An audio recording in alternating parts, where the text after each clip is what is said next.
Vaut mieux tard que jamais, comme dirait l'autre, il n'y a que les imbéciles qui ne changent pas d'avis. Au dernier jour, vous direz que je suis le prophète, et c'est comme cela d'ailleurs que Joseph Kabila le dirait, parce que lorsqu'il parlait de l'agression venant de l'Est, tout le monde doutait et redoutait. Lorsque son père déjà parlait de la balkanisation, on pensait que c'était une vue d'esprit. Aujourd'hui, l'Église catholique pense et dit fort qu'effectivement les Rwandais, les Burundis, l'Ouganda déversent suffisamment de peuples et de populations, oui, surtout des populations, en RDC, en vue de partitionner ce pays. Alors le risque est tellement grand, imminent, que tout le monde est demandé à jouer les jeux. Bienvenue. Pour analyser, décortiquer l'actualité de la semaine avec beaucoup d'impertinence, beaucoup d'insistance et beaucoup d'objectivité. Si vous voulez savoir comment ça fonctionne ici en RDC en matière d'actualité nationale, panafricaine et internationale, les journalistes congolais analysent avec beaucoup de logique. Gizenga reste toujours influent, il a toujours le contrôle du terrain. On apprend que le Rwanda est devenu premier producteur du coltan. Jean-Marie Kassamba, ce n'est pas une question qu'on a peur de nous. On ne nous respecte pas. Il y en a d'autres qui vivent sans nationalité, ils ne veulent pas se faire identifier. Carrément, ils ne sont plus congolais. Lorsqu'on parle de consensus, ça ne veut pas dire que tout le monde est d'accord.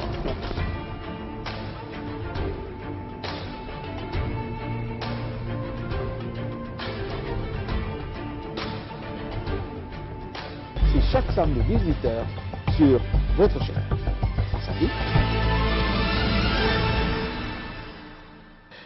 Effectivement, c'est le premier rendez-vous de 2020. Bienvenue à tous, meilleurs vœux à tout le monde qui nous suit à travers le monde. Je sais que c'est votre rendez-vous d'information et de formation politique sur l'actualité qui se passe ici en RDC.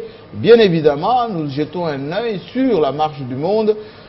Cette année encore, nous allons nous atteler à vous informer, mais surtout à vous décortiquer l'actualité ici avec l'impertinence qui nous caractérise, surtout avec l'objectivité qui est notre cheval de bataille, les journalistes de la RDC qui ont aujourd'hui leur liberté d'expression protégée par l'organisation, on va dire, professionnelle, l'UNPC. Eh bien, nous allons encore une fois cette année vous servir, et c'est pour cela d'ailleurs que nous commençons en ce jour du 4 janvier 2020 avec cette émission spéciale qui sera consacrée essentiellement à cette crise à l'est de la RDC, dans cette partie de l'Est. Ça fait plus de 20 ans aujourd'hui, depuis 1994, lorsque les Hutus et les Tutsis se sont entretués au Rwanda. On a déversé beaucoup de Hutus chez nous et on a demandé à la RDC de laisser les portes et les fenêtres ouvertes. Et c'est pour cela que, depuis, on continue à subir le martyre. L'Église catholique qui doutait de la véracité de cette envie de balkaniser la République démocratique du Congo. Rappelez-vous que le Soudan a connu la même situation, le Mali avec l'Azawad risque de connaître la même situation, et chez nous, l'Église catholique, via son cardinal, vient de l'avouer fort en disant, d'une part, que la MONUSCO joue double jeu et que le Rwanda, le Burundi et l'Ouganda ont planifié la balkanisation de la RDC en déversant chez nous leurs compatriotes. Et toutes ces guerres, ce sont des guerres de façade. Et aujourd'hui même, c'est la journée consacrée à nos martyrs. Ces martyrs qui sont morts le 4 janvier 1959 en vue de concourir à cette indépendance. Aujourd'hui même, nous célébrons de nouveaux martyrs, ceux de la démocratie. Alors, nous allons commencer d'abord à souhaiter meilleurs vœux, pour ne pas dire la bonne année 2020 à John Lungila. Bonne année à vous, Président Jean-Marie. Merci pour l'invitation. Très content d'ailleurs de donner ces coups d'envoi pour l'année 2020. J'ai suivi le chef de l'État, j'ai lu réciproque aussi. Il a dit 2020, année de l'action. Nous allons nous mettre au travail pour que ce Congo change, ce Congo laissé par Kabila sur une voie vers l'émergence. Travaillons ensemble pour que d'ici 2030, comme nous disent les économistes et les Moutala et consorts, que d'ici 2030, ce Congo soit un pays émergent. 2030, c'est 9 ans et quelques mois. Oui. Donc c'est plus loin, parce que d'aucuns parlaient que 2030 c'est tellement loin, mais c'est pas loin du tout, moins de 10 ans maintenant. Israël Moutala, le patron de 7 sur 7.cd, meilleurs vœux, Monsieur le Président, parce que vous occupez également des médias en ligne. Une commission qu'on m'a placée pour vous, par ceux qui ont suivi l'émission sur la Gécamine, que vous avez été à la fois précis et taquin en même temps, parce que vous n'arrêtez pas de dire ça vaut combien, Gécamine. Merci beaucoup Jean-Marie Kassamba. Je suis honoré de partager ce plateau avec vous, la première émission de l'année. J'apprécie cet honneur et je profite de cette occasion aussi pour souhaiter mes vœux, les meilleurs à vos nombreux téléspectateurs et même à vos auditeurs, parce qu'il y a aussi la radio 50. C'est diffusé également à la radio, la radio 50, ouais, tout à fait. Et en ligne. Absolument. Sur la question de la Gécamine, il faudra une émission pédagogique pour montrer les progrès qui ont été accomplis et pour montrer aussi le reste du chemin qui reste à parcourir. C'est une société complexe, c'est une société structurante, c'est une société qui représente beaucoup pour ce pays. Donc c'est une société à laquelle il faut absolument beaucoup d'éclairage sur sa capacité financière, sur sa capacité technique, sur sa prospective, sur la politique minière, parce que c'est d'être l'instrument du gouvernement par excellence pour justement développer sa politique minière. J'aimerais dire ceci d'abord. Sur la question des ressources naturelles, beaucoup de gouvernements ont été renversés, notamment dans le Golfe, parce que après les indépendances, les premières luttes des États, c'était justement d'avoir une mainmise sur les ressources naturelles. Les Arabes, les pays du Golfe, ne sont pas plus brillants que nous. Ils n'ont rien de spécial. Ils ont fait quoi? Ils ont nationalisé le pétrole. C'était en Iran, en Irak, en Libye. Les premiers mouvements, c'était la nationalisation. Et même ici en RDC, on peut tout dire de Mobutu, mais le premier acte fort qu'a pris Mobutu, c'était de nationaliser celle qu'on appelait alors l'Union minière du Haut-Katanga, la Gécamine. Donc c'était un acte de souveraineté. Il n'y a pas de souveraineté politique sans souveraineté économique. Et donc ici, il faut comprendre aujourd'hui l'enjeu autour de la Gécamine. Est-elle bien gérée? Quels sont les paramètres pour juger de sa bonne gouvernance ou de sa mauvaise gouvernance? Donc c'était un bon débat qui doit être fait, chiffre à l'appui pédagogique, pour montrer les progrès accomplis. C'est vrai qu'il faut aussi reconnaître notre propre faute. La Gécamine est tombée en faillite en 1989 avec l'effondrement de la mine de Kamoto. Ce n'était pas la faute des Occidentaux à l'époque, c'était notre propre faute, parce qu'on prenait l'argent sans renouveler l'outil de production, on prenait l'argent sans faire des recherches géologiques pour renouveler les réserves ou les ressources minières. Donc c'était un bon débat. Et depuis que Yuma est là, c'est vrai, ça fait plus...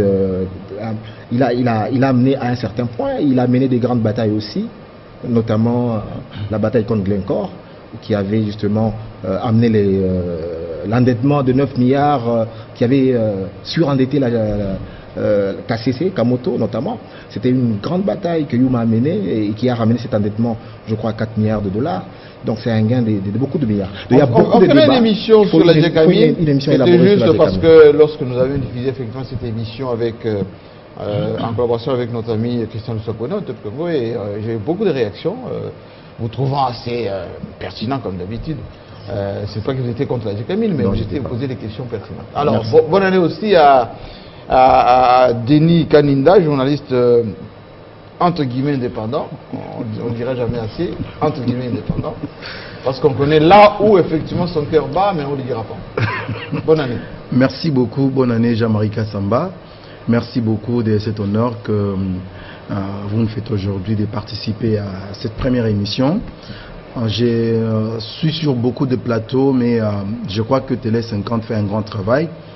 Le travail qui devait être fait par la télévision nationale, mais qui malheureusement, je ne sais pas qu'est-ce qui se passe, parce que mon frère et grand frère, Freddy Moulumba, qui a lutté avec nous dans la presse, qui connaît bien les problèmes du Congo, devait ouvrir le champ à plusieurs opinions des journalistes. Il y a encore un problème à la RTNC? Non, mais il n'y a pas un plateau comme ça à la RTNC, vous vous rendez compte? Alors que même dans des pays africains, vous regardez des télévisions nationales, il y a des plateaux de journalistes qui débattent des questions importantes de la nation. Donc, coup de chapeau Jean-Marie pour ce travail, mais également de dire aux téléspectateurs que cette année qui est voulue une année d'action nous appelle à plus de responsabilités dans le travail. Nous n'aimons pas le travail, nous Congolais. Nous aimons les résultats. On va dire que vous insultez les Congolais. Nous aimons les résultats. Ça, je suis Congolais. Je dis bien nous, pas vous. Nous aimons les résultats, mais pas le travail. Et aujourd'hui, vous vous rendrez compte que, par exemple, l'action qui a été lancée à Bakaya ou Kin Propre ou Kin Bopeto, aujourd'hui, ça patauge parce que les Congolais n'aiment pas le travail. Arrêtez de dire On ça, le attend, gouverneur, on attend que le gouverneur ne descendra pas Pour- sur mon avenue, ni Oui, sur mais- ton avenue Jamaïca Samba, Oui. pour donner un coup de balai devant la parcelle. Mais il dit que ça avance c'est quand le même, travail qui avec revient Germain- aux chefs des rues. Germain Il Poundou. existe des chefs des rues aujourd'hui. Oui. Même s'il n'y a pas encore eu élection au niveau de la base, il existe des chefs des rues. Quel est leur travail? Il existe des chefs des quartiers. C'est pas Quel Ger- est leur c'est travail? pas en Donc, mobilisation pour des- sensibiliser, dans l'un des quartiers. pour sensibiliser les habitants des quartiers des rues, ça ne demande pas de moyens. Ça ne demande pas de moyens, Jean-Marie. Donc, c'est dire que, oui, nous disons, le président a dit c'est une année de l'action, mais ça doit retentir dans les oreilles de chaque Congolais, chaque Congolaise, que je dois me mettre au travail si je veux réellement un changement. Merci. Alors, c'était vraiment l'approche, je précise, à notre gouverneur de la ville de Kinshasa, effectivement, que l'objet ici est de sensibiliser, monsieur le gouverneur, les habitants de la capitale, parce que chaque jour qui passe, votre mot d'ordre n'est pas suivi. Chaque samedi, on a dit que jusqu'à 11h, on doit faire le salongo. Eh bien, les gens ne font pas le salongo. Ils attendent effectivement qu'il y ait 11h tape, et qu'on soit effectivement disposé à aller dans les taxis, dans le bar, etc. Ce n'est pas une bonne chose. Les doyens, avec un look spécifique. Ah oui. Bonne année. Merci beaucoup de l'honneur de commencer l'année. Joachim Diana, responsable du journal La Colombe. Le point gauche. Oui. Alors, c'est... Pourquoi pas gauche?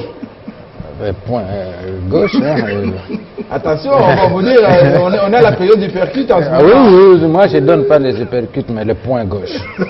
Révolutionnaire. Je les donne partout, ventre, ou ça.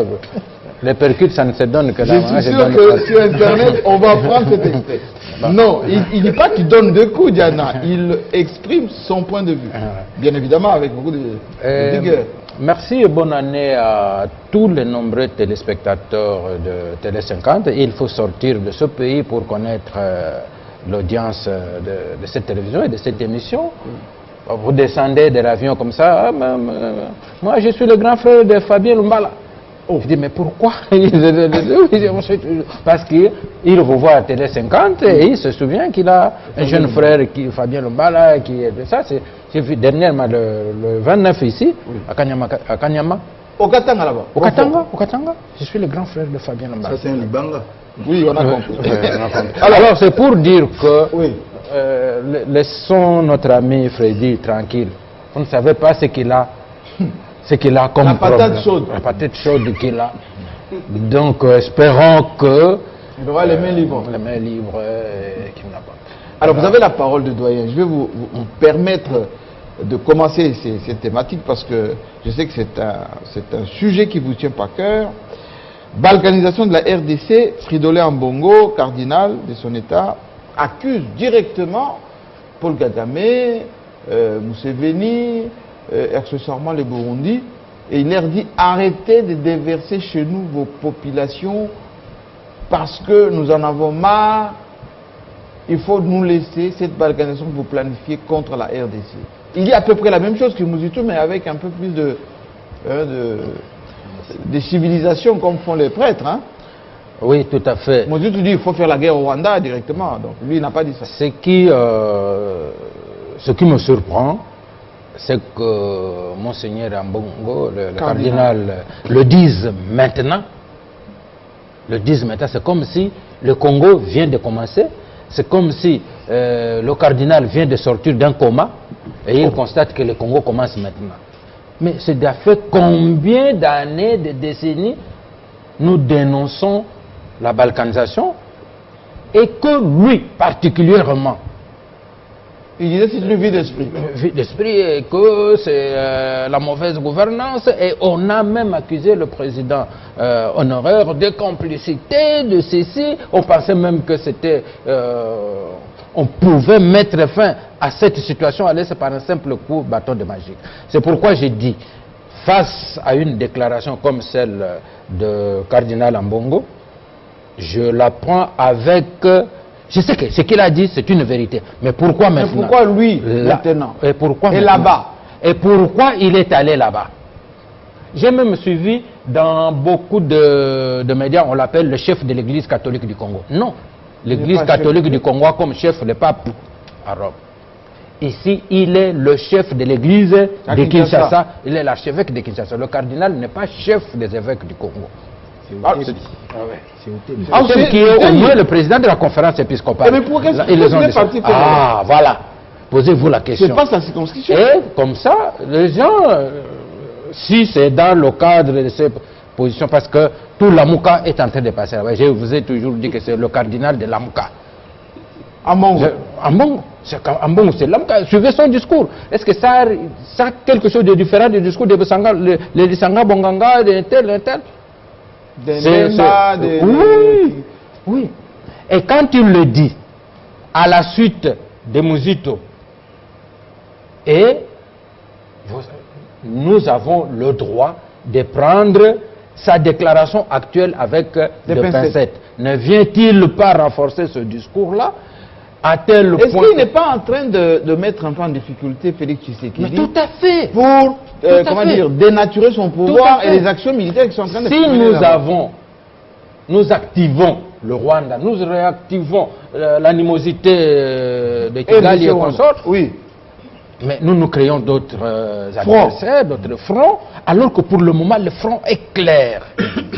Les ADF y mettre fin, instaurer. Nos frères de Béni ont beaucoup souffert. On n'a pas besoin des gens qui vont faire les shows pour leurs petits intérêts politiques. Un peu comme des lampistes comme ça. Tout à fait. Les politiciens, on sait qu'ils peuvent profiter de toutes les situations. Et le cardinal, c'est un politicien. Et il a même un camp politique clair, c'est l'Amouka.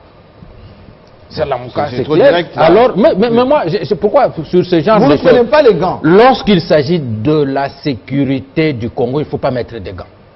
Il ne faut pas se voiler la face. Donc, Ambongo joue le jeu de l'Amouka. Aujourd'hui, quand Mozito dit il faut attaquer le Rwanda, oui. Nous nous sommes posé des questions. Qu'est-ce que nous allons nous faire comme prétexte pour attaquer le Rwanda, sans nous mettre sur le dos toute l'Union africaine, pas seulement l'attaquer, mais l'annexer. Qu'est-ce que nous allons voir comme prétexte, compte tenu des résolutions qui disent l'intangibilité des frontières? Nous allons nous mettre toute la communauté, tous les droits internationaux. Et le Rwanda va se victimiser. Voilà, le Rwanda devient victime. Et maintenant, le cardinal il renforce, il donne les raisons pour lesquels nous devons attaquer. Et il a été même encouragé, pour ne pas dire félicité, par Honoré Gonda. Tout à fait. Et il donne maintenant les raisons pour lesquelles nous devons attaquer le Rwanda. Et les raisons qui peuvent pousser maintenant le Rwanda à être en cas de légitime défense. Et donc, ou d'anticiper même. D'anticiper. Je veux me protéger, un peu comme vient de le faire l'Israël et les États-Unis. Trump. Oui. Exactement. On donne au Rwanda des prétextes. Et on veut sauver quel pays? On veut sauver quelle population? On veut tout simplement, lorsque le chef de l'État, le pouvoir qui s'est mis en place par une certaine diplomatie, veut créer réellement un climat de paix dans la sous-région, c'est à ce moment que le cardinal utilise son fort statut de cardinal et d'évêque pour jeter de l'huile au feu. Alors, Jenny Kandé, il y a quand même quelque chose qui choque dans cette affaire. Quand on écoute un peu ce que disait Fridolin Ambongo lorsqu'il était... il avait une organisation Justice et Paix, hein, quelque chose comme ça. Ou à la commission permanente de l'Église catholique. Voilà, justement, ou même à la Senco pendant l'organisation de l'année dernière en vue de la transition qu'on a connue, il était quelqu'un qui n'écoutait même pas le point de vue officiel. Il mettait en doute tout ce que le gouvernement disait sur la guerre de l'Est. Lui, Ambongo, personnellement.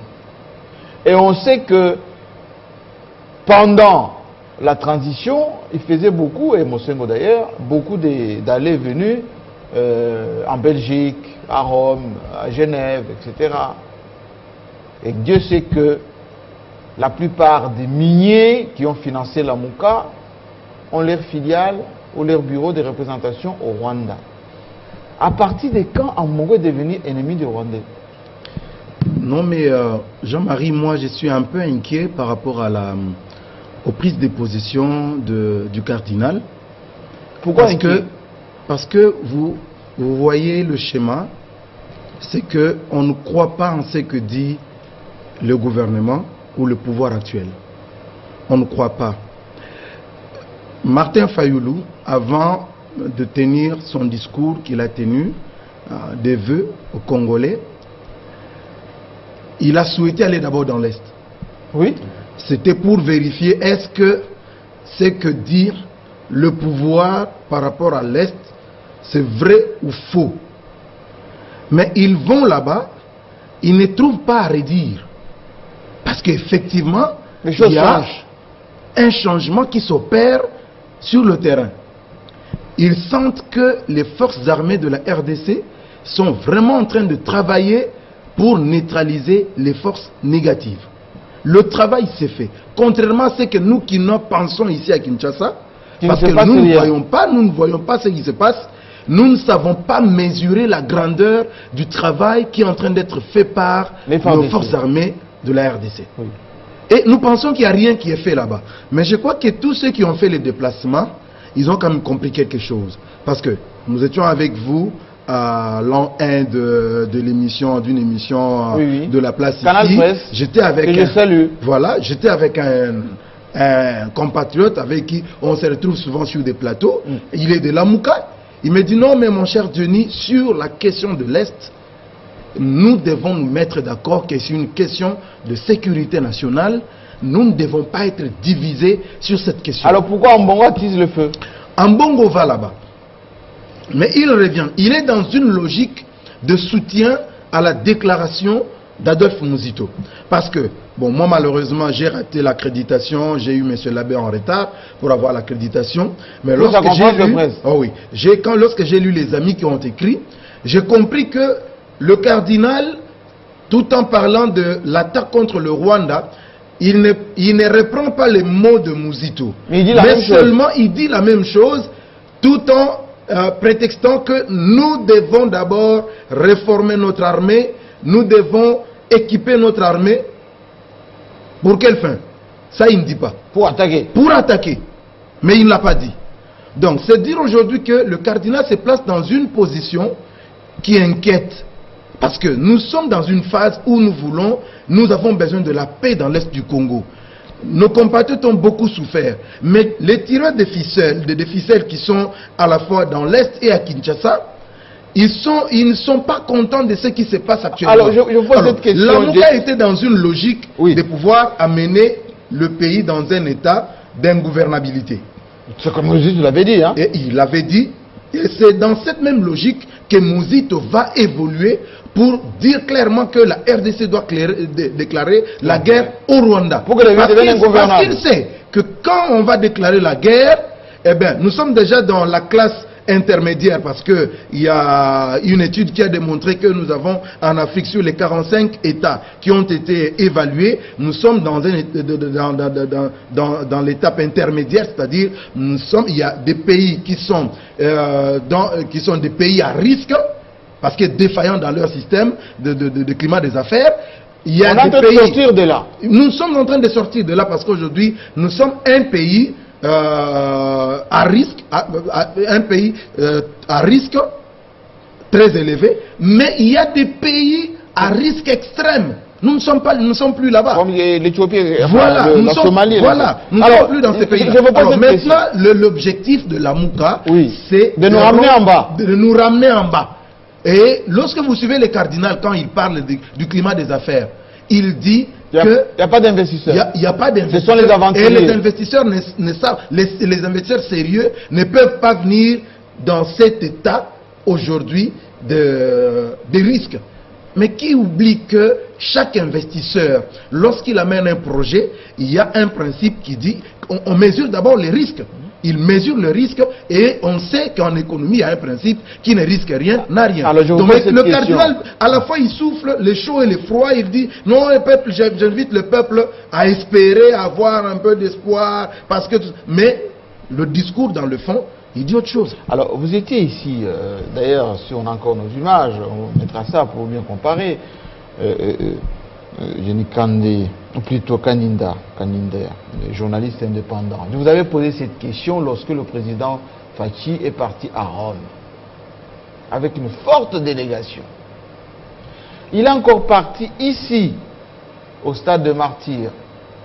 Son directeur de cabinet a offert même une grosse voiture à Mbongo. Mbongo a dit d'ailleurs que les autres m'avaient promis, j'avais jamais eu de voiture, etc. Comment expliquer que Félix Tshisekedi, qui va jusqu'à Rome, qui participe aux festivités, là on l'a créé cardinal, il vient ici, il va lui-même là-bas, il a même exceptionnellement parlé, parce qu'il était invité, n'était pas appelé à parler, c'est une manifestation religieuse, on est dans un pays laïque.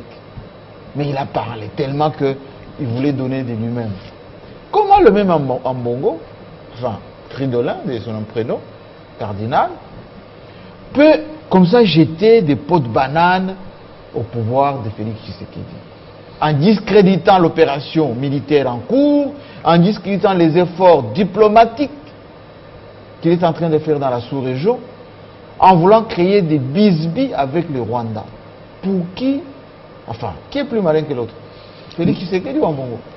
Félix Tshisekedi se trouve dans une position d'un leadership moderne, c'est-à-dire il ne va pas en guerre contre ses compatriotes par rapport à leurs opinions. Ils émettent leurs opinions, c'est libre à eux. Mais il a dit que la paix était d'Endokia, ça il a dit. Oui, ça il a dit parce que c'est une vérité. Oui, d'accord. Donc c'est une vérité. Donc Mbongo aussi est c'est que le cardinal Fridolin fait aujourd'hui. J'ai dit tout à l'heure qu'il soufflait à la fois le chaud et le froid, parce qu'il répond à un certain besoin. Donc il est Ndoki. Il répond aux besoins de l'Amouka, parce qu'il a un penchant. Vous disiez tout à l'heure que vous savez où mon cœur bat, mais vous ne pouvez pas dire où le cœur du cardinal Mbongo battait. Son cœur bat quelque part. Dans la famille Bemba. Dans la famille Bemba. Oui. Mais pas vraiment Bemba. Aujourd'hui, son cœur bat au nom des intérêts. Au nom des intérêts qui sont cachés dans l'Amouka. Parce que vous savez que l'Église catholique a organisé l'observation des élections. C'était avec quels moyens? D'où venaient les moyens? Les 40 000 smartphones. C'est connu de tout le monde. Oui. D'où venaient ces moyens-là? Donc, il se sent quelque peu redevable envers ceux-là qui l'ont appuyé pour observer les élections et qu'à tout moment, à chaque fois qu'il peut donner quelque chose, eh bien, il n'hésite pas. Et c'est ce qu'il fait là. Alors, économiquement quand même, Israël Moutala, quand Mbongo dit il n'y a pas d'investisseurs au Congo, la Banque mondiale est de retour, les fonds monétaires, la Chine était au Congo, la Banque africaine de développement, ce sont tous des aventuriers? Avant que je rebondisse sur cette question, j'aimerais réagir d'abord à ce qui a été dit ici. Moi, j'ai un grand respect pour le cardinal Mbongo. Oui. Mais je ne peux pas ne pas m'empêcher... je ne peux ne pas m'empêcher de m'interroger un peu sur la justesse, non, disons, sur l'exactitude de ses propos, de certains de ses propos. Parce que tout ce qu'il a dit n'était pas forcément mauvais. Sur la question des populations que l'on déverse, oui. Mais on gagnerait beaucoup en précision. Je pose toujours cette question aux gens. Où les déverse-t-on? Il dit que, in extenso, si je peux traduire... Quelle localité? Il dit le Rwanda... Le Grand Nord, c'est-à-dire Nord et Sud Kivu, les Grands Kivu, le Rwanda, l'Ouganda se partagent avec le Burundi toute cette partie. Donc, toute cette fausse guerre qu'il crée là-bas, c'est pour chasser les autochtones, comme du côté de Beni, Butembo. Là, je comprends. Là, il explique. Donc là, il donne une explication. Oui. Il veut donner une explication. Il dit c'est depuis longtemps que c'est fait. Il veut donner et ça continue. D'accord. Il veut donner une explication. Mais je me demande, dans quelle localité, quelle population burundaise, quelle population rwandaise, quelle population ougandaise a été déversée? Il dit les Tutsis en majorité. Où et quand? Parce que d'abord l'axe Rwando-Burundais-Ougandais a été cassé, ils ne sont plus. Donc le Rwanda aujourd'hui est au bord de la guerre avec le Burundi. Le Rwanda était au bord. Lui dit c'est faux, ils sont des mèches. Il était au bord de la guerre avec l'Ouganda. Oui. La médiation de Félix Tshisekedi a essayé d'apaiser la situation avec Lorençao. Donc voilà à peu près. Donc il n'y a plus cet axe-là. Les risques de balkanisation est réel et depuis de longues années. C'est vrai, on est d'accord là-dessus. Mais soyons honnêtes, faisons une analyse diachronique. La RDC, il y avait une balkanisation de fait entre 2001, lorsque Joseph Kabila accédait au pouvoir, avec le RCD, et 2003. Qui avait déjà toutes les républiques là-bas. Dites-moi, la RDC de 2001, de 2002 et la RDC d'aujourd'hui, celle d'aujourd'hui est plus faible que celle d'hier, celle de 2001. Non, plus fort. On est sûr. Est-on sûr que la RDC de 2020 est plus faible que la RDC de 2003 ou de 2002? Voilà les questions que nous devons nous poser. Mais pourquoi le Ambongo alors à dit ça? l'époque, il y avait déjà une partition des fêtes, mais nous avons pu, grâce à l'époque au leadership de Joseph Kabila, on a pu réunifier ce pays. On l'a fait comment? En résistant et avec la diplomatie. On a obtenu la réunification de ce pays. On a un pays en tous les accords, voilà. pour parler les meetings. J'entends les uns, j'entends les autres dire ici, il y a des infiltrés. Oui. Mais est-ce que s'il y a des infiltrés dans une armée, il faut déclencher une guerre et annexer un pays voisin? N'est-il pas plus facile? Ce n'est pas le bon sens qui le recommande plutôt que vous identifiez les infiltrés et vous les passez en cour martiale? C'est simple. Alors, quelle est la localité? Qu'est-ce qu'il veut? Quelle est la localité? Moi, je pose la question aux gens. Quelle est la localité occupée à cet instant précis par le Rwanda? Quelle localité congolaise à l'est est occupée par le Rwanda précisément? On est sur le front des ADF Malo.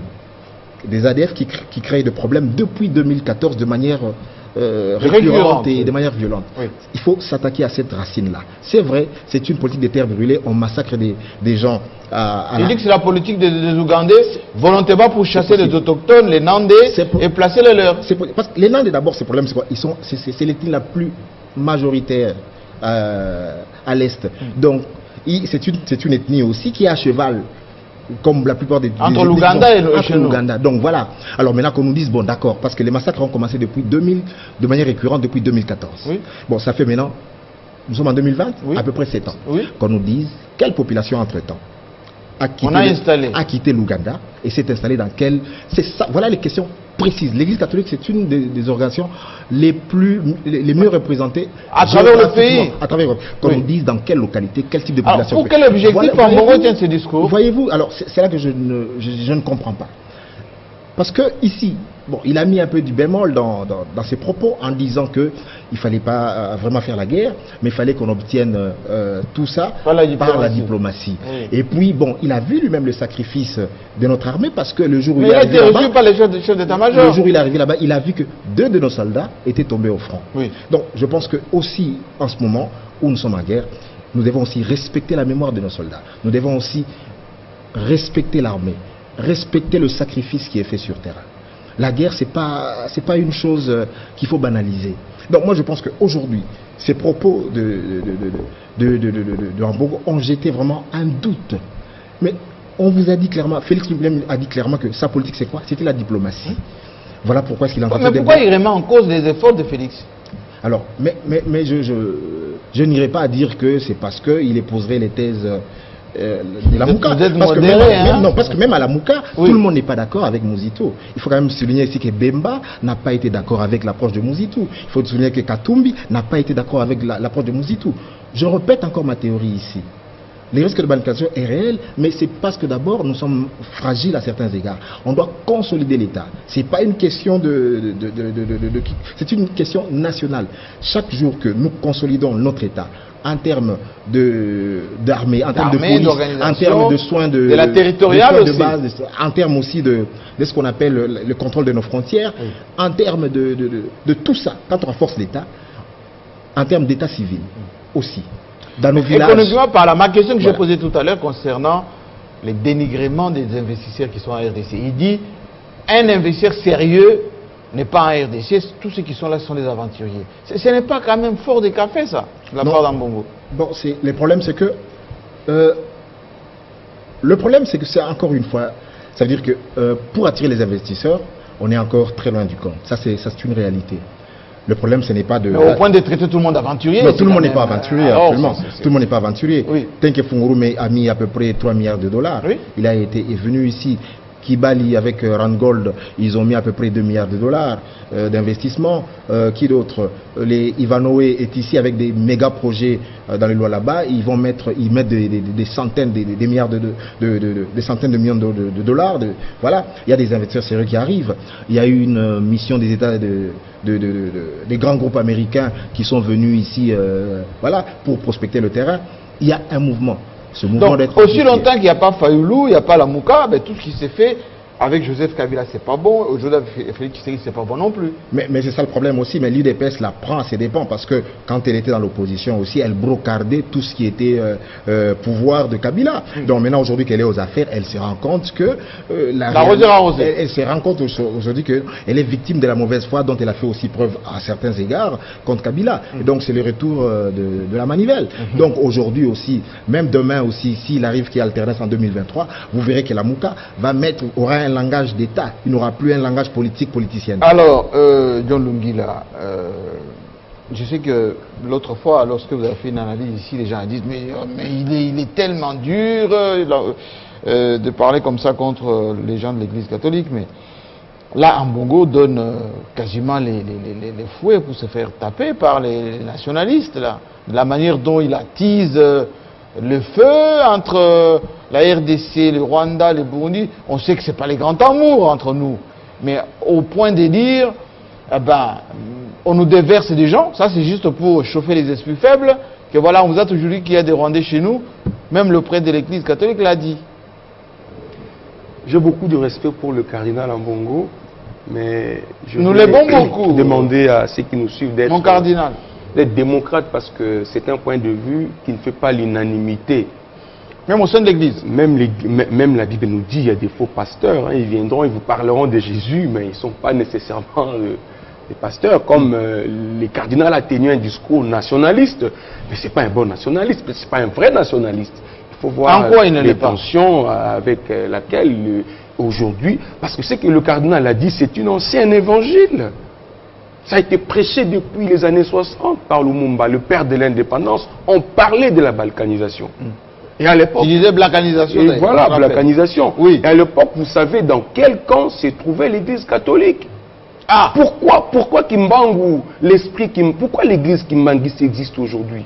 Pourquoi les papas Nkusu, les Bevalongo, toutes ces églises de Noirs, pourquoi ont-ils vu le jour?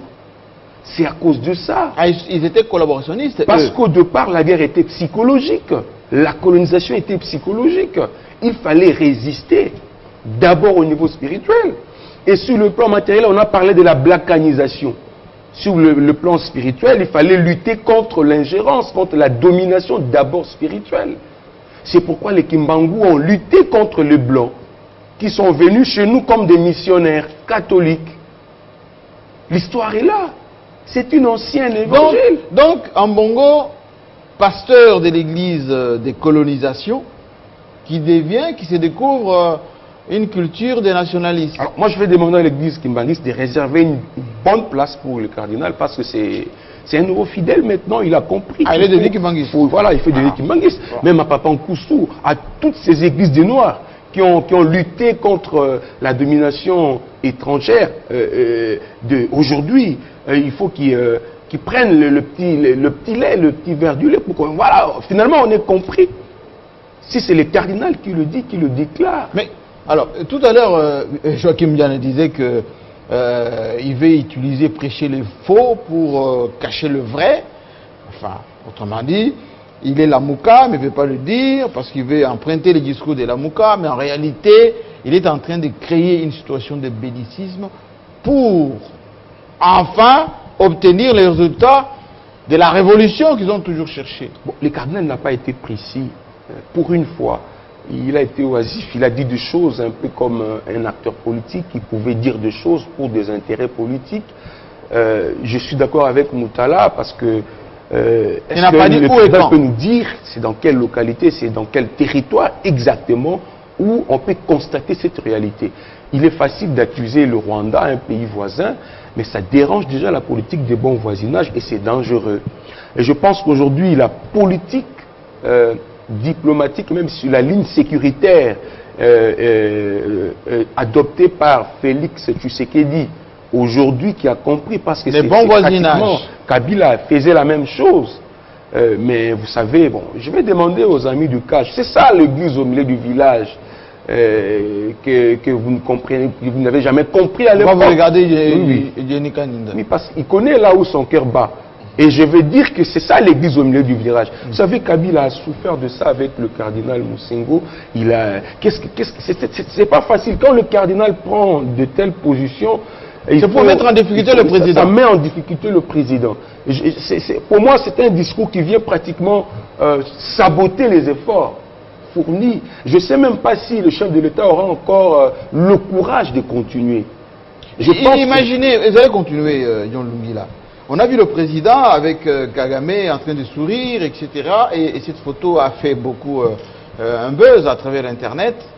Le président est parti au Rwanda plus d'une fois depuis qu'il est là. Maintenant que Ambongo a dit ça, même son épouse était partie au Rwanda, on a parlé d'histoire des orphelins et tout ça. Maintenant que Ambongo a dit ça, est-ce que le président pourra encore poser des actes de, on va dire, de bon voisinage clair, comme il a signé l'autre fois devant ces mausolées des morts rwandais, etc. Ça va être compliqué. Il a mis le président en difficulté. Ça veut dire ici aujourd'hui Félix se déplace, fait les déplacements de Kigali. On va l'accueillir autour de ces déclarations. Ne voyons d'abord pas la réaction au niveau du Congolais. La réaction au niveau du Rwanda. On va l'accueillir autour de ces discours du cardinal. Agresseur. On peut comprendre Mouzito, c'est l'opposition. Il faut que l'opposition existe. Oui. Il faut que l'opposition s'exprime. On ne peut pas les en vouloir. Mais si les cardinals parlent au Rwanda, il y a l'église catholique. Oui. En Ouganda, il y a l'église catholique. J'apprends même que le cardinal du Congo est valable pour d'autres pays d'Afrique centrale. Et je pense que les discours d'Ambongo met en difficulté Félix Tshisekedi. Je ne sais pas si il va commencer par où pour se rendre à Kigali et s'il va s'en sortir. Je pense que c'est ça aussi le problème. Peut-être qu'il faut commencer par sensibiliser en interne. Faire venir Ambongo qui s'est dédié. Oui, il faut peut-être convoquer. Je peux quand même conclure. Hein. Il faut quand même commencer par convoquer Ambongo pour l'aider, l'expliquer. Parce que si à Béni, si au Grand Nord, l'insécurité il régnait, et comme Mouzito l'a dit, comme le cardinal l'a dit, je ne pense pas qu'il allait effectuer les déplacements. Il restait tenir des conférences de presse, des activités, faire la ronde, des visites, et même dire la messe. Aujourd'hui, que ça devient un évangile, le cardinal doit savoir que c'est un ancien évangile, et effectivement, qui n'est pas périmé, mais il est en retard. Et je termine en disant, vous savez, et quand Kabila a rappelé le sien à Kingakati pour la restitution de la matinée de Mbuela Lodge, on a dit, voilà, il ne respecte pas Félix.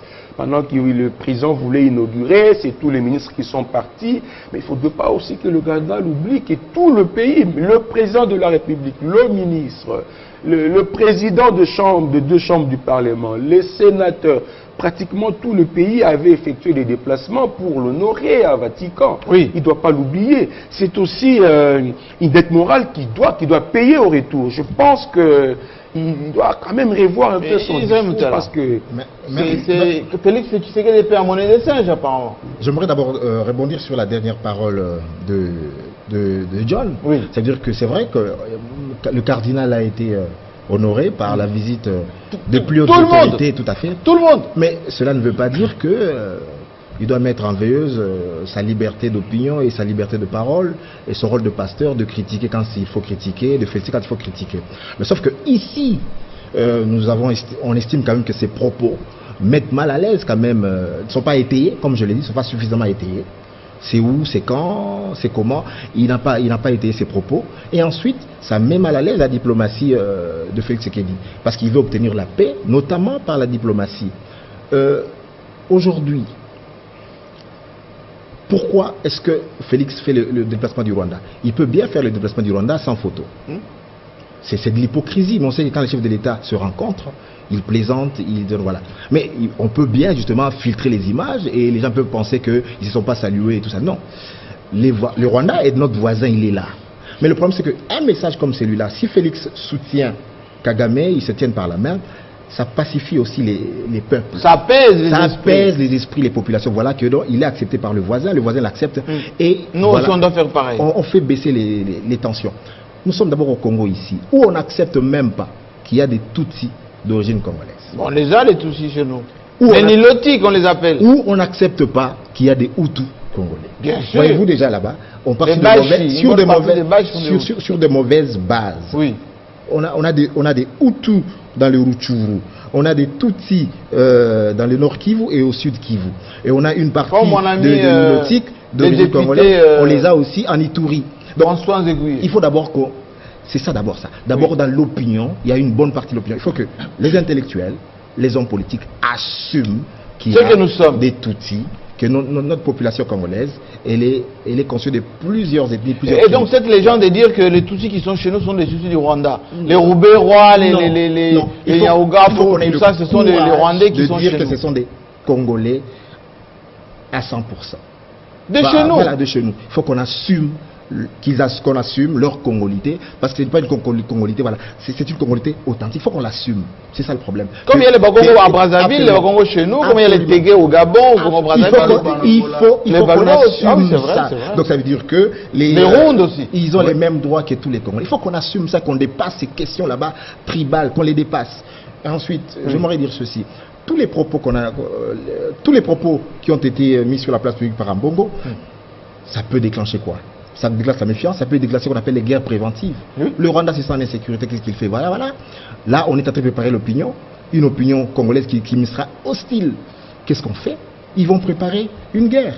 Et Ambongo a dit une chose grave encore. Il a dit qu'à l'état actuel, notre armée ne peut pas se dénigrer l'armée. Il a dit lui-même que l'autre n'est pas en mesure de tenir face à l'armée rwandaise. Donc voyez-vous que c'est même méconnaître notre armée. C'est des propos maladroits. Ça veut dire que même si nous avons de faiblesses, mais lui a un tel niveau de leadership, il ne peut pas tenir de tels propos sur la place publique. Mais il doit justement, parce qu'il peut voir le président de la République à tout moment, il peut voir mais il n'interrompt pas les chefs d'état-major général. Il peut leur dire voilà, travaillons pour ceci, cela, mais il ne peut pas sur la place publique dire que notre armée n'a aucune chance. J'ai vu Mao Tse-tung, l'histoire de Mao Tse-tung, de la Chine que Mao Tse-tung a mis en échec, alors qu'il n'avait aucune chance face aux Américains en Corée du Nord, il les a mis en échec avec une stratégie bien appliquée. C'était de l'audace.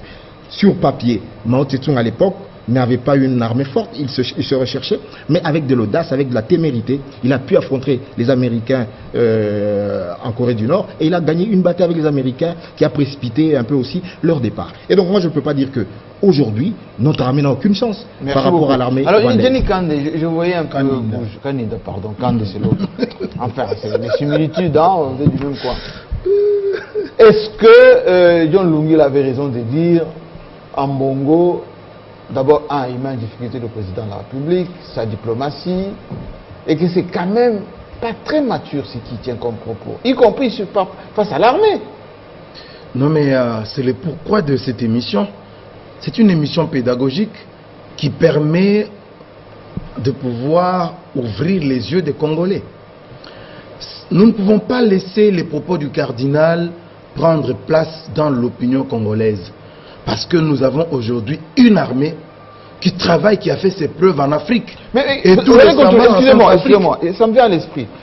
IDP, c'était l'enfant chéri de Mosengo, enfin, du moins aux dernières heures, là, quand on a été à la Senko. On a vu Félix Tshisekedi, par exemple, adoubé par... comment il s'appelait le monsieur qui gérait la Senko? Non, l'autre. Oui, le Cholé, l'abbé Cholé. Oui, dans toutes les déclarations, voilà. On a même arrêté les négociations de Cité de l'Union africaine pour aller chez Titi à l'époque, pour ramener les gens qui étaient là-bas. Qu'est-ce qui fait que la même Église catholique, la même Senko, aujourd'hui, est en train de saboter le travail de Félix Tshisekedi? Il est impossible, Jean-Marie, de pouvoir saper le travail qui est en train d'être fait aujourd'hui au Congo. Difficile. Parce qu'il y a d'abord des bases solides qui sont jetées. C'est que vous avez ce qu'on avait décrit l'autre fois, on disait qu'il n'y avait pas de volonté politique. Oui. Mais aujourd'hui, tout le monde est d'accord qu'il y a volonté politique. Mais Ambongo dit, je mets le gouvernement devant ses responsabilités. Ça, tous les Congolais le disent. En tout cas, il y a une volonté politique. Et puisqu'il y a une volonté politique, nous avons une armée. Nous avons une armée. Moi, je crois en notre armée.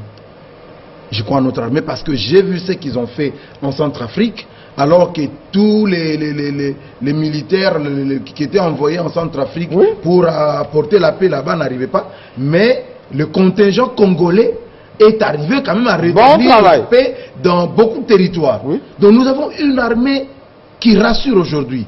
Donc ce que le cardinal dit, c'est vrai que dans une certaine mesure, ça peut fragiliser même démoraliser les troupes, mais aller jusqu'à mettre en mal la diplomatie de Félix Tshisekedi, je ne pense pas. Parce que tous ces pays voisins, ils connaissent très bien les réalités congolaises. Nous avons toujours dit que nous sommes infiltrés et tout ça. Il y a leurs pions ici qui leur donnent des vraies informations. Attention. Ils savent que, attention, le monsieur qui est là, il veut effectivement en finir avec ces groupes armés. Il veut en finir avec tous ces mouvements qu'on a créés dans l'Est. Alors, lorsque le cardinal vient, il sape l'action diplomatique qui est menée. Je crois que ça ne va pas rester comme ça. Il y a une action aussi diplomatique. Il y a aussi une action diplomatique qui va suivre ses propos. Je crois qu'il y aura une action diplomatique. Parce que d'ailleurs, moi personnellement, je n'ai pas suivi le président rwandais sur des propos qu'on lui a... Il n'a pas encore réagi. En tout cas, je ne l'ai pas suivi. Il y a un de ses conseillers qui avait réagi vis-à-vis de Moutou. Voilà, moi personnellement, je ne l'ai pas suivi contre l'armée congolaise. Je ne l'ai pas suivi. Donc, je mets dans le sac de la supputation, des imaginations, tout ce qui s'est dit là. Mais le cardinal ne pouvait pas verser dans ça. Ça, non. Israël a si bien dit ici, c'est une des structures organisées dans le monde et même au Congo. L'église catholique. L'église catholique. Donc, se permettre de parler comme un politique simplement, ça je crois que ça diminue un peu le cardinal et ça discrédite son discours. Donc, pour que son discours prenne de la place dans l'opinion, c'est difficile. Parce qu'il y a des contre-vérités dans ce qu'il a dit. Nous sommes d'accord qu'il y a des territoires qui ont été vidés des populations, fouillant les exactions de mouvements. Ce qui est normal. Mais après la guerre, aujourd'hui déjà, parce que lui vient de là, s'il dit aux Congolais que le Rwanda, l'Ouganda et le Burundi déversent chez nous des populations et que ces gouvernants-là doivent arrêter de déverser, c'est qu'ils ont déjà continué. Il dit c'est planifié depuis. D'où le questionnement d'Israël. C'est où et quand et combien on a déversé et combien on a déversé. Donc là, c'est des questions qui discréditent le discours du cardinal. Et ça, ce n'est pas bon pour son rang. J'ai suivi, il y a un musicien qui a parlé, c'est quelqu'un que je respecte beaucoup, et les quelques rares fois qu'il parle, c'est quand même important. Mais encore une fois, il a parlé comme le cardinal Ambongo. Donc il dit, non, on doit nous dire le deal qu'il y a entre... le deal qui a été signé au plus haut niveau, il parle du deal, il parle du pacte, il parle de... non, ça c'est Kofi. Il a dit des bêtises aussi.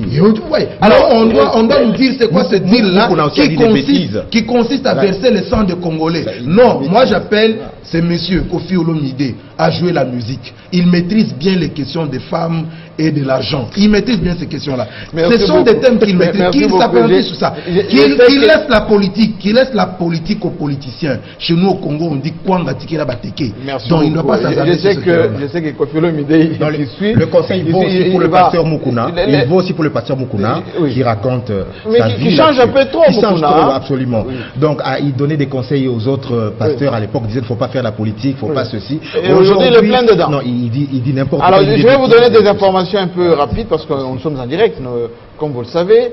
Il y a un téléspectateur du Congo-Brazzaville qui demande au gouvernement de la RDC de se mettre au travail pour le développement et ne pas être distrait par le propos de la Mouka et d'Ambongo. Laurent Bolia du Gabon, Libreville, le cardinal est allé très loin pour accuser clairement les voisins. Il doit faire attention aux propos qu'il tient. Martial à Bangui, en Centrafrique, il pose la question de savoir pourquoi les Congolais ont peur d'affronter le Rwanda. Et Jérôme, au Canada, avec les décalages horaires, pose la question pourquoi, question à vous, pourquoi Mouzito n'a pas fait la guerre quand il était Premier ministre? Oui, mais écoutez... Bonjour à ceux qui nous suivent au Canada. Vous voyez la stratégie, Mouzito parle, les Rwandais ont un peu banalisé. Et il y a des leaders d'opinion. On peut tout dire, Kofi est un leader d'opinion. Oui. Un musicien célèbre et bien connu au Rwanda. Mais Génie a dit qu'il laisse la politique aux politiciens. Voilà. Mais il a parlé. Oui. Mukuna. Et tous ces gens-là, le Rwanda finit par se dire non, mais quand même, ça fait opinion au Congo. Ça fait beaucoup de gens là. Ça, c'est un. De deux. Vous allez voir à l'Est, là-bas, les gens vont commencer à se regarder. On a des vérités, beaucoup, ce n'est pas toi. Ce n'est pas ces gens ici qu'on a des vérités. Soupçonner les gens. Ça va créer des unions entre les voisins et les Congolais. C'est terrible d'un cardinal. C'est terrible que ces propos viennent de la part d'un cardinal qui devrait être rassemblé. L'église au milieu du village. Écoutez, il y a quelqu'un qui a dit pourquoi on a peur d'affronter le Rwanda. Oui, ça c'est le... Mais finalement, nous dormons, nous disons, affrontons le Congo-Brazzaville. Sans raison, ou comme ça, nous l'affrontons. Non, pour affronter un pays, il faut avoir de prétextes. Nous avons eu des occasions d'affronter le Rwanda, mais on a joué la sagesse. Lorsqu'on a défait le M23, on pouvait à ce moment, le droit de poursuite est entré, tout le monde nous comprendrait. Lorsqu'on a défait le CNDP, on pouvait dire droit de poursuite. On était prêt à voilà. les canaux mais pour le moment, les ADF Nalu, tout le monde le sait, sont au Congo depuis 1986. Congo-Brazzaville. Chez nous, à RDC, depuis 1986. Pas seulement venus d'eux-mêmes traversant la frontière, mais installés par le président de la République de l'époque, Ambongo le sait. C'est le président Mobutu qui les avait installés lorsque son ami Idi Amin Dada avait perdu le pouvoir. Donc pour lui, il fallait lui ramener... était même chez nous. Voilà, il fallait lui ramener la guerre et puis après, il s'est même réuni avec... Cette politique-là. Nous ne pouvons pas non plus nier les velléités rwandaises sur nous. Ça, nous ne les avons jamais de prédation. Et ça ne date pas d'aujourd'hui. Lisez les mémoires de Léopold II. Léopold, alors que le Rwanda, à l'époque, était une colonie allemande. Léopold écrit « Un petit voisin qui ne cesse de me donner de petits coups de sabot ». Ça, c'est le Rwanda. Le Rwanda, déjà, à l'époque, parce qu'en fait, les Rwandais disent que Dieu travaillait au Congo, quand il est parti, il a tout laissé au Congo. Et donc, ils n'ont jamais compris que ce pays ait autant de richesses et d'étendue. Ils sont à côté et sans avoir les mêmes possibilités, alors que on pouvait avoir le même sort. C'est vrai. Mais bon, la question que vous avez posée là, pourquoi Mouzito n'avait pas fait la guerre quand il était Premier ministre? Mouzito devrait faire la guerre à ce moment. Je ne sais même pas s'il avait un plan de guerre. Et même lorsqu'il a écrit des tribunes, il n'y a aucune tribune, il a prôné la guerre. Mais parce que pour le moment, on veut tout simplement, on se dit, c'est tellement bien avec Kabila avait dit quoi? Oui. Cette guerre, nous allons la mener sur le plan politique, sur le plan diplomatique et sur le plan militaire. Oui. Quand nous pouvons, la diplomatie et le échoue, c'est le plan militaire. Oui. Et il avait dit, nous avons pour le moment besoin de nous défendre avec l'aide des amis. Parce que nous connaissons notre faiblesse. Dans quelques années, c'est déjà le moment. Oui. Nous pouvons nous défendre seuls. On est en train de nous défendre maintenant. Nous défendre seuls. Mais à plus ou moins long terme, quiconque attaquera le Congo, ça sera un suicide pour lui. Oui. Et on est en train d'aller là avec les classements, l'armée. Oui, donc, en bon ou vieux, il dit quoi? Il y a dans cette armée-là des soldats sanctionnés par les États-Unis, et ainsi de suite. Vous voyez que là, à ce moment-là, ces soldats-là, qui sont sanctionnés par les États-Unis, ont fait quoi au Congo? Ils ont tué qui au Congo? C'est parce que les Américains... J'ai toujours posé la question, que les gens oublient que Nelson Mandela, héros africain, héros sud-africain et africain... était condamné à mort et terroriste. Mais il est mort sous les sanctions américaines. Il est mort sous les sanctions américaines. Vous l'avez déjà entendu aller se promener aux États-Unis et tout ça. Et Obama est venu d'ailleurs rendre hommage. Voilà. Alors, nous n'allons pas écouter tous ces gens-là. Et Ambongo doit Ce qui est dangereux. Qu'est-ce que tu dois faire avant de mon rapport? Là, je voudrais un peu répondre à Jenny qui dit que ça ne va pas. Non, c'est pourquoi je suis étonné que le porte-parole du gouvernement Dis rien. n'ait pas pris. Je n'ai lu aucun tweet pour dire voilà ces propos-là n'engagent que lui. Ne fût-ce que ça. Un pays doit être sur ses gardes. Lorsqu'on jette un petit voile, Si c'était Mendes, voilà, on démontre à ce gens, aux voisins, au monde entier. Ce n'est pas une opinion officielle. C'est nous l'État. En bon, nous sommes dans un État laïque qu'il parle aux fidèles catholiques. Et s'il veut parler, ça n'engage que lui. On doit le dire pour que le monde ait savoir que on ne dise pas que qui ne dit mot consent. Je suis d'accord avec lui parce que les silences de Kinshasa inquiètent et ça risque de nous mettre en difficulté. Je pense qu'il fallait une réaction automatique pour prouver que ce sont des propos qui n'engagent pas le pays. Société civile, l'église. C'est pas, oui, c'est l'église, mais c'est pas tous les Congolais ne sont pas d'accord avec ça. Et nous, ils ne sont pas catholiques non plus. L'État congolais. Oui. C'est pourquoi ici j'ai donné l'exemple des faux pasteurs. Tous ces gens qui viennent vous parler de Jésus ne sont pas nécessairement serviteurs de Dieu. Ils ne prêchent pas nécessairement pour le salut des âmes, mais c'est peut-être pour une raison ou une autre. Le patriotisme et le nationalisme dans Bongo, j'ai un peu de doute, je suis un peu méfiant parce que c'est vrai, il faut défendre. Je suis d'accord, on ne peut pas interdire en Bongo aujourd'hui de parler du Congo. De pointer du doigt un pays qui nous met en difficulté. Oui. Tout nationaliste le ferait. Là, je suis d'accord avec lui.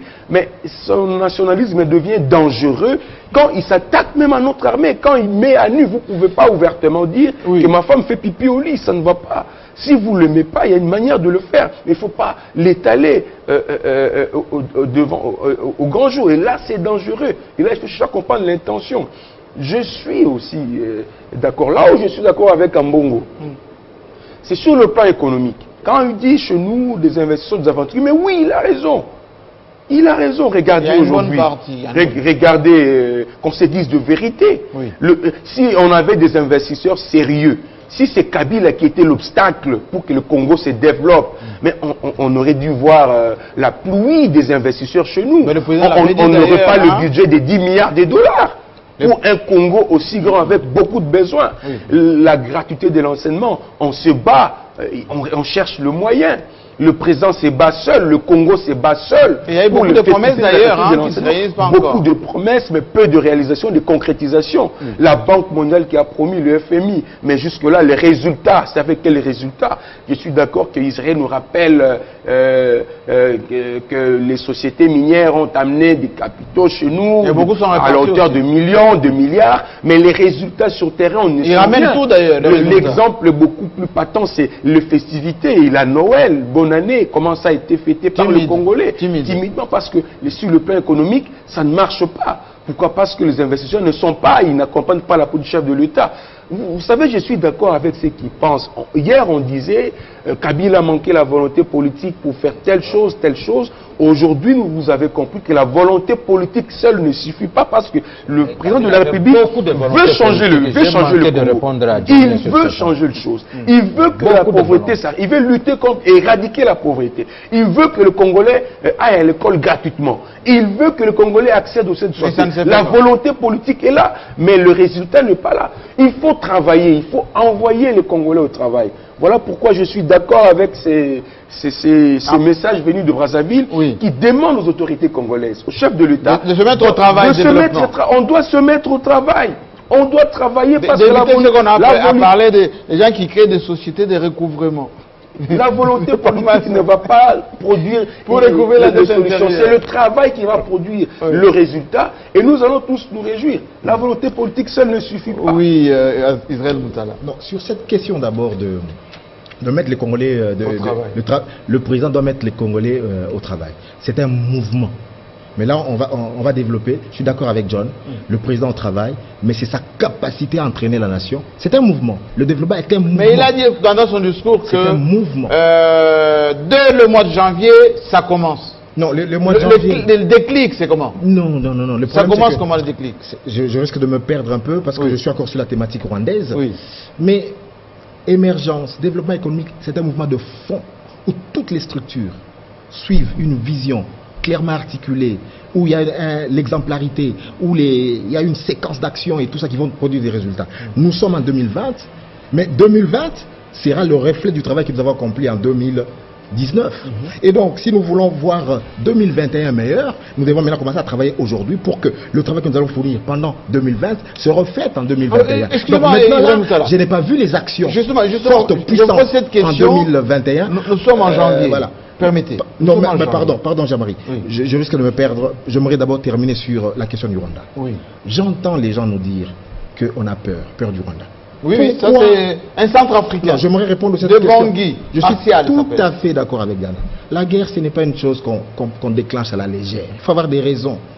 Et encore une fois, je recours à l'histoire. Le Rwanda nous faisait la guerre pourquoi? Il y avait un prétexte. C'était que les FDLR étaient chez nous et ils déstabilisaient les FDLR, majoritairement FDLR. Oui. Et je comprends, à l'époque, on tapait sur Kabila ici pour lui dire de casser son alliance avec les FDLR. Parce que c'était ça, les ennemis de nos ennemis étaient nos amis. Oui. Il y avait une alliance entre la RDC officiellement avec le Hutu, dont une partie était même à Kanyama, KCC, à Kanyama du côté de Kanyama. Mais il y en a aussi à Brazzaville. Tout à fait. Et il y a eu, Kabila, il a écouté. On a dit, bon d'accord, à un moment, il a brisé cet axe. Il a même fait venir les Rwandais chez nous. Il a brisé cet axe. Il a été courageux parce que c'était pas, son père lui avait légué l'héritage avec une alliance avec les Hutus. Après, il a cassé. Il y a eu une nouvelle dynamique dans les rapports internationaux. Et ensuite, aujourd'hui, vous voyez par exemple que Félix Tshisekedi, on a battu des chefs militaires FDLR. C'est du donnant-donnant. C'est du renseignement militaire qu'il y a aujourd'hui. On vous donne des renseignements militaires pour montrer votre bonne foi que vous n'allez pas nourrir, entretenir les FDLR pour qu'ils déstabilisent le Rwanda. Et vous avez vu que depuis que l'opération a commencé, parce que l'opération n'est pas que dans le nord Kivu, c'est aussi dans le sud Kivu. On a décapité les chefs des FDLR, on les traque. On les rapatrie, il y a des rapatriements qui commencent. C'est ça, c'est des narrations, c'est du donnant-donnant. Vous nous donnez les FDLR, nous vous donnons aussi du renseignement militaire pour traquer les ADF Nalu. Les gens qui disent qu'il faut attaquer le Rwanda, bon dites-moi, on arrête, on laisse les ADF Nalu tranquilles, on attaque le Rwanda et on est sûr qu'on met fin aux tueries. Rien du tout. Il faut être sérieux. Merci alors beaucoup. Pourquoi? L'autre raison, on nous dit que le Rwanda paye nos minéraux, nos ressources naturelles. Oui. Cette question encore, répondons-y de manière méthodique. Quelle mine industrielle ou artisanale est exploitée par le Rwanda? C'est les Congolais qui exploitent et voilà. qui exploitent au Rwanda. Les bellicistes nous citent une seule mine artisanale dans le nord, dans le sud Kivu ou même dans l'Ituri, contrôlée par des troupes rwandaises. Qu'on nous cite une mine, pas deux. Une mine ou une demi-mine. Alors, encore une fois, nos minéraux arrivent au Rwanda par la fraude. Parce que c'est plus... MONUSCO, nos compatriotes, le prix, nos compatriotes, voilà. Oui. Il y a des groupes armés. Parce qu'on en a une centaine. Chaque ethnie, chaque tribu a son groupe Maïmaï et tout ça. Et heureusement que là aussi il y a un mouvement de fond, il y a des redditions et tout ça, et voilà, c'est intéressant, ils rendent les armes. Mais chaque groupe contrôle une mine et il y a un trafic. C'est parce que nos frontières sont poreuses, ils estiment qu'ils font des meilleures affaires avec le Rwanda, ils traversent avec le minerai qui est raffiné là-bas, et le Rwanda est meilleur producteur. Mais il n'y a pas une mine congolaise, alors s'il y en a une, que les bellicistes nous en donnent une. Alors je vous pose cette question parce que Martial nous a demandé, pas Martial, celui de Brazzaville, se mettre au travail économiquement parlant pour le développement. L'année dernière, on a lancé une conférence sur l'énergie, Congo central, télécom, ici à Kinshasa, contre la pauvreté, une initiative un peu grandiose, etc. Est-ce qu'on a des suivis par rapport à ça? Est-ce qu'on sait ce que ça a donné et les projets en cours pour quantifier ça là-bas à la fin de cette année? Ou c'était juste des lancements comme ça? Non, mais il y a une volonté qui s'est exprimée. Comme on l'a dit encore, je crois, John l'a dit, Dionite aussi, et Diana, ils l'ont dit. Oui. La volonté politique à elle seule ne suffit pas. Pour diriger un pays et pour l'amener à un certain niveau, à part la volonté politique, il faut du talent, il faut de la pugnacité, de la clairvoyance. Des cerveaux. Absolument. Et des gens courageux. Et aujourd'hui, l'UDPS doit capitaliser dans son alliance parce que les gens avec qui ils sont en alliance ont une certaine expertise absolument de l'État. Donc, vous avez un peu ce nouveau vent qui doit s'appuyer sur une expérience et trouver parce qu'il n'y avait pas de gouvernement. Maintenant, il y a un gouvernement. Il faut que ça se structure, que toutes les initiatives parties de la présidence s'intègrent dans le cadre gouvernemental et que ça suive l'administration. Je ne voudrais pas laisser quelque chose qui a été dit ici par John en l'air. C'est pas bon, John laquelle des choses? Lorsqu'il dit qu'il est d'accord avec le cardinal Ambongo, que les investisseurs qui sont là aujourd'hui ils sont pas sérieux. Donc il n'y a pas d'investisseurs sérieux au Congo. Il dit qu'il est d'accord avec le cardinal. Vous lui avez dit une partie, non, il ne vous a pas rejoint. Il a dit ils ne sont pas sérieux. Moi je dis non.